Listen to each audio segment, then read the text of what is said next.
Actualidad Radio, la información nunca sonó tan bien. Personal, sino de permanencia en este programa, uno de nuestros más antiguos colaboradores, un analista de primera, un abogado con una gran experiencia que además fue el director del Departamento de Inmigración y Ciudadanía a nivel nacional. Así es. Durante la presidencia de George W. Bush. Actual presidente de la Asociación Latina para los Principios Conservadores. Le damos la bienvenida a nuestro buen amigo Alfonso Aguilar. Alfonso, ¿cómo está? Bienvenido. Agustín y Carlos, le damos la bienvenida al programa. Carlos, Agustín, un placer estar con ustedes. Espero que estén pasando un buen día. Igualmente, Alfonso, claro que sí. Pasaditos por agua, pero bien, está lloviendo. Salimos en el corte y pareciera que fuese 10 minutos para las 9 de la noche. Bueno, aquí está soleado en Washington, está soleado, está muy agradable, está como en los 75 grados, algo así, o sea que está muy agradable. Muy agradable. Alfonso, tú has vivido mayormente toda tu vida acá en los Estados Unidos, en el área capitalina, y te has desenvuelto en un ambiente muy diferente al que tenemos nosotros acá. A nosotros nos es raro en un día ver un americano. Casi todos estamos rodeados de personas de nuestro mismo entorno, pero no es el caso con los que viven más al norte. Te pregunto si tú crees que en términos generales y a nivel nacional, la forma en que están procediendo contra los inmigrantes ilegales, donde hemos visto algunas cosas que bordean en lo absurdo. Por ejemplo, tuvieron varios días detenido a un ciudadano de los Estados Unidos porque simplemente su fisonomía era la de un hispano y pensaron de que era ilegal y lo metieron en un centro de detención cuando el tipo había nacido aquí. Hemos visto algunos atropellos, algunas cosas que realmente dejan un poco que desear. ¿Tú crees que eso esté impactando la popularidad del presidente o por el contrario, a lo mejor en el contexto nacional eso le da más puntuación? Mira, yo creo que sí tiene un impacto, no creo que es tan grande como dirían los demócratas o algunos en los medios, pero mira, hay que reconocer el desastre, la hecatombe que creó Joe Biden. O sea, al abrir las puertas a la frontera, no hacer cumplir la ley en la frontera, millones de personas, como ustedes saben, como hemos discutido en este programa en otras ocasiones, entraron, 10 millones de personas o más. Gente en la lista de terroristas, gente con convicciones en sus países o convicciones aquí en Estados Unidos que estaban reentrando, miembros del Tren de Aragua.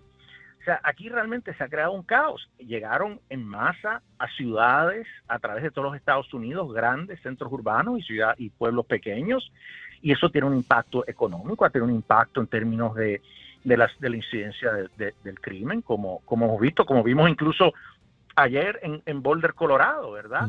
Un inmigrante que sobrequedó su visa y después pide asilo, obviamente sin ningún fundamento, y le dan un permiso de trabajo. Entonces, se crea una situación tan grande que ahora resolverla es difícil. Y en ese proceso de resolverla se van a cometer injusticias claramente. Y sí, efectivamente, se van a detener personas que parecen ilegales, que no lo son, ¿verdad? O que están hablando español. Pero eso no es la norma. Esa es la excepción. Obviamente los medios se van a enfocar, te lo garantizo, exclusivamente en la excepción. Y a veces choca. A veces se van a hacer cosas que quizás se pudieran hacer de otra manera. Y yo lo que creo es que eso sí tiene un impacto. Hay una preocupación legítima. Recordemos que la administración dijo inicialmente que la prioridad para la remoción de personas eran los criminales serios, y las personas con órdenes de deportación. Yo creo que hay una preocupación de que ahora se expanda los objetivos de estos operativos para incluir a personas que no tienen récords criminales, que incluso quizás llevan aquí mucho tiempo. Y yo creo que eso puede crear desasosiego. Yo creo que en ese sentido la administración pudiera aclarar un poquito más al público, a la ciudadanía, cuál es el objetivo de las deportaciones, cuáles son las prioridades, quizás establecer unas prioridades claras, ¿verdad? Mira, vamos a ir con los criminales serios, las personas que tienen orden de deportación, aquellos que entraron, no sé, en los pasados 2, 3 años, etcétera, para quizás calmar un poco a la gente. Yo creo que aquellas personas que llevan, y esto es mi convicción personal, ¿verdad? Que aquellas personas que llevan aquí 3, 4 décadas en Estados Unidos, contribuyendo a la sociedad, trabajando arduamente. Yo creo que esas personas no hay que removerlas. Yo creo que una vez tengamos control operacional de la frontera y hayamos removido a gran parte de los criminales y gente que puede haber estado, que está vinculada al terrorismo, pues yo creo que hay que buscar una manera de darle un estatus legal a estas personas que llevan mucho tiempo aquí, ¿verdad? Sí. Pero para eso hay que crear confianza en el pueblo americano de que vamos a controlar la frontera. Tenemos que volver a crear confianza en el Congreso para que republicanos y demócratas puedan trabajar en este tema. Pero Biden creó una crisis enorme y ahora Trump la empieza a resolver. Obviamente, como dije, va a haber casos de personas que son injustamente detenidas y eso pues claramente va a tener un impacto en la población. Creo que lo estamos viendo en algunas encuestas, pero yo creo que si se maneja bien, si sobre todo se comunica bien estos esfuerzos, pues yo creo que a la larga la gente va a entender y va a apoyar al presidente Trump. Ahora, Alfonso, estoy plenamente de acuerdo con todo lo que usted plantea, porque ciertamente por la frontera entraron entre 12 y 15 millones de personas que entraron de forma ilegal. Y el tema de las detenciones de los miembros del Tren de Aragua, el tema de las detenciones de los miembros de la Mara Salvatrucha, incluso el envío de ellos a la cárcel del Secot, no solamente hay que respaldarlo, yo creo que hay que aplaudirlo. Si lamentablemente en esas redadas de 300, de 400, de 600 que se han enviado para allá, se fue 1, 2 personas que no tenían antecedentes, quizá porque se dejaron llevar porque estaban tatuados y después se dan cuenta que, bueno, no eran criminales y habría que buscar la forma de cómo sacarlos de allí.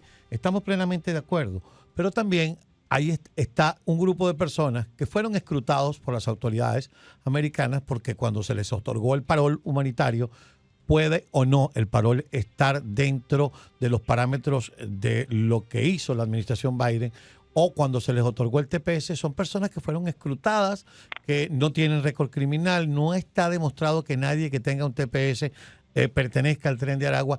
Entonces uno siente que sí, que todo lo que se está haciendo, de hecho, creo que la última vez que revisamos, Agustín, la entrada por la frontera, ese mes habían entrado solamente 9 personas. Imagínate tú. No, eso está virtualmente, cerrado. Y eso, pero ese ejemplo es buen ejemplo. Por ejemplo, las personas que entraron con el parol humanitario. En el parol humanitario fue totalmente...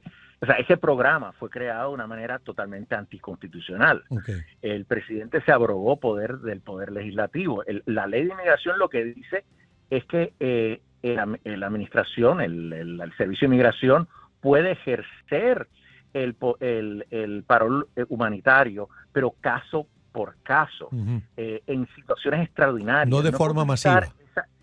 No puede utilizar esa autoridad que le da la ley para crear un programa nuevo. Okay. Sin embargo, así lo hicieron. La gente quizás no lo sabía, se aprovechan de esa vía para entrar a los Estados Unidos.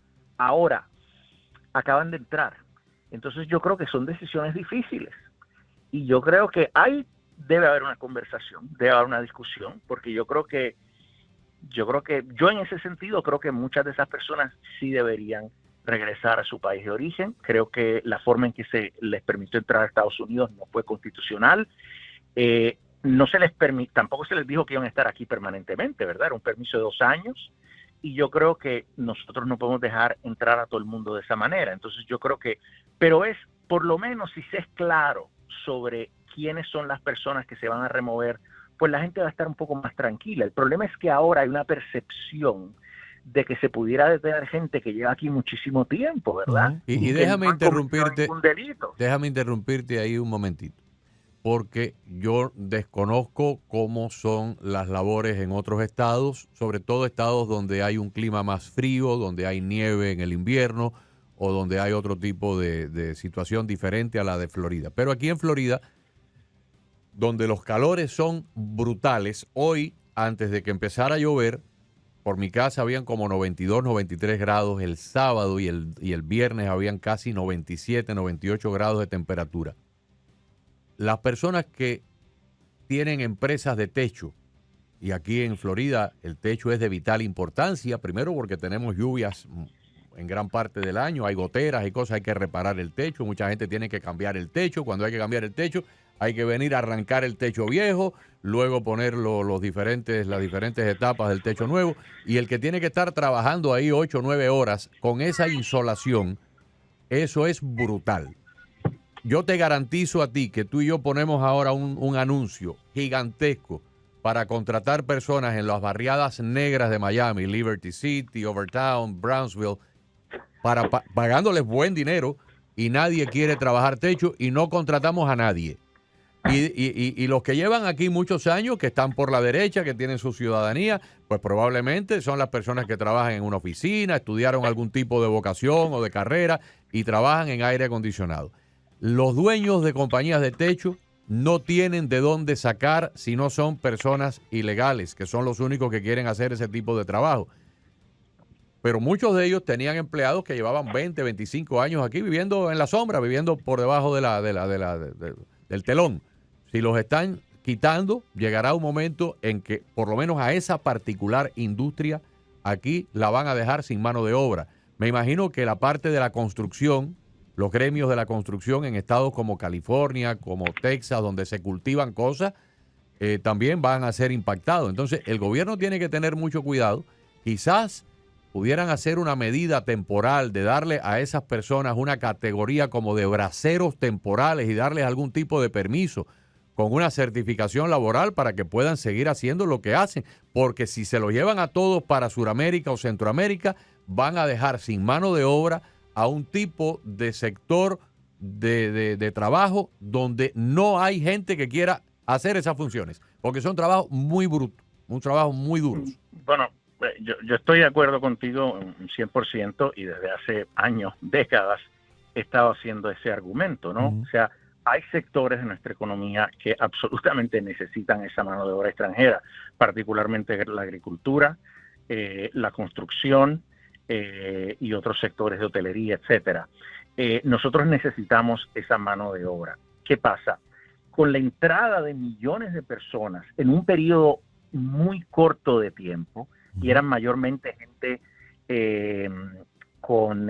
sin educación, que van a solicitar ese tipo de empleos, pues de agricultura, construcción, etcétera. Ese mercado, lo que llaman el unskilled market, que no es unskilled porque esa gente necesita mucha destreza, ¿verdad? Pero ese mercado que está ese mercado laboral de gente trabajadora unskilled se ha saturado. Entonces ahora mismo hay bastante mano de obra. Entonces yo creo que hay que garantizar que podamos tener acceso a ella, pero por eso te digo que si hay que remover algunas personas, tienen que ser personas que hayan entrado en los últimos años, pero no personas que llevan aquí 10, 20 años trabajando en esos sectores de la economía. Sí. Yo creo que es importante tener acceso a esa mano de obra, y eventualmente tenemos que pasar legislación, no solo para darle estatus legal a las personas ilegales que trabajan en ese sector, pero también asegurarnos que tengamos un mecanismo para atraer más trabajadores legalmente al país. Pero tiene que ser un número definido en un periodo particular de tiempo. Lo que nosotros no podemos permitir es que en un periodo de 4 años entren más de 10 millones de personas, unskilled workers, en un periodo de 4 años. O sea, eso tiene un efecto muy duro en el mercado laboral, y eso es lo que estamos viendo. Entonces, yo estoy de acuerdo contigo, pero estas últimas circunstancias de los pasados 3, 4 años han creado una situación muy difícil. Entonces, yo puedo entender el que se remuevan personas no criminales que hayan entrado en los últimos años, porque es que sencillamente nosotros ahora mismo, en un periodo tan poco de tiempo, la economía no los puede absorber y no los podemos integrar. Mira el impacto en las ciudades como Nueva York o en Chicago. O sea, la realidad es que no es que yo no crea en la inmigración, obviamente creo en la inmigración, pero tiene que ser regular y ordenada. La inmigración irregular, masiva, tiene un efecto terrible para la economía, para la sociedad, el crimen, etcétera. Entonces, a eso es lo que me refiero. Entonces, se tienen que tomar unas decisiones difíciles. Es verdad que a algunas personas no les va a gustar, va a causar cierto desasosiego en algunos sectores, en la comunidad hispana definitivamente, pero son decisiones importantes para ponerle orden a nuestro proceso de inmigración. Creemos en la inmigración legal, la inmigración es buena, necesitamos trabajadores extranjeros, pero tiene que ser, esa entrada tiene que ser ordenada y regular, porque si no vamos a tener un caos en los Estados Unidos. Alfonso, antes de que terminemos de conversar contigo, danos tu punto de vista hacia dónde se está dirigiendo la investigación de ambas cámaras, Cámara de Representantes por un lado y Senado por el otro, de lo que ocurrió en la Casa Blanca con el aparato que firmaba y con las personas que aparentemente estaban tal vez abusando de la firma del presidente sin que él supiera. El Politburó. Sí, el Politburó. Así lo llamaban. Bueno, yo entiendo que no es solo el Congreso, pero es el FBI, ¿verdad? Se anunció que ¿También? el FBI iba a reabrir investigaciones que el FBI pues no había continuado sobre cómo se está utilizando ese bolígrafo electrónico, la cocaína que se encontró en la Casa Blanca. Uh-huh. Esa es una investigación que no se continuó, pues la reabrieron para ver exactamente qué fue lo que pasó.